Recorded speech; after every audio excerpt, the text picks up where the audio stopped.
ප්‍රේමතෝ ජායති සෝකෝ. ප්‍රේමතෝ ජායති භයං. ඒක තමයි ඇත්ත.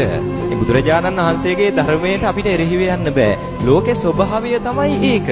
ප්‍රේමය නිසා ශෝකය බය හටගන්නවා තමයි. එතකොට අනිවාර්යෙන් සිද්ධ වෙන දෙයක් ඉස්සරහා අපේ කටයුත්ත තමයි අපි ඒ වෙනුවෙන් සූදානම් වෙන එක. අපි ප්‍රේමයකින් බැඳෙනවා නම් යම්කිසි සම්බන්ධයකින් බැඳෙනවා නම් අපි හැමෝම දන්නවා මම කවුරු හරි කෙනෙක් එක්ක බැඳෙනවා නම් අනිවාර්යෙන් දවසක එක්ක මට එයාව නැති වෙනවා. නැත්තම් එයාට මාව නැති වෙනවා. ඒ බැඳීම නවතින දවසක් එනවා.